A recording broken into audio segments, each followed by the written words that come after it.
Ay di may pangyayari nga Hungary na eh. Dalawa sa kasama ko din sa kusina ay nagtrabaho daw sa Dubai. Ay aking naitanong, at nung kayo gaynaan doon ano gang inyong namimiss kainin? Abay, biglang napabulong ng chicken tikka at sabi ko siya ay sige, gawa ng matagal na rin ako hindi nakakagawa ng gayon. Ay aking naisip na pwede rin pala rin gawing starter or appetizer. Ay siya ay dininat, gumamit ako ng chicken breast. Aking nilagyan ng mga spices, kadyon, cumin, cardamom, garam masala. Sinamahan ko na rin ng kadyon at saka chicken powder, oil, pampakapit ng lasa, plain yogurt, pandagdag puwersa, coriander leaves, pampaangas ng lasa, at bahagya nating lalamasin para dumikit lahat ng aroma. Hindi ating itatago muna sa chiller at bago lutuin ay mga 4 hours muna nating ititigmak doon. Mas maigi kung makaka-overnight para yung lasa ay sibak na sibak. Sa parteng are, saka pa lang tayo maglalagay ng kaunting asin at saka paminta. At isang tip galing kay Chef Mon, iwasan yung maglagay ng asin kapag kayo magmamarinate. Ilalabas lang ho na yan ang katas ng karne. Maglagay na lang ng asin kapag yung lulutuin na. Yung bagay na kayo ay obserbasyon ko lang.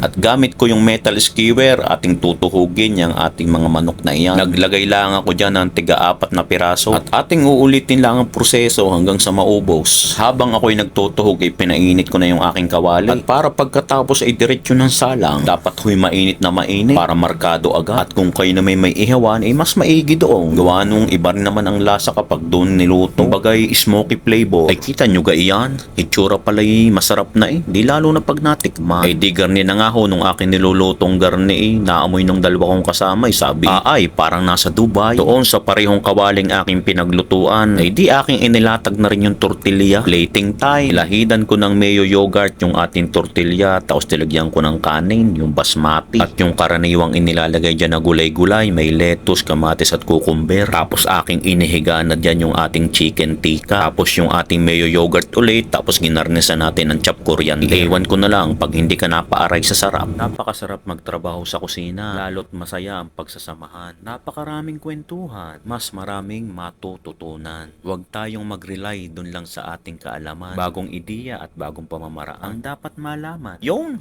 pagkakainam.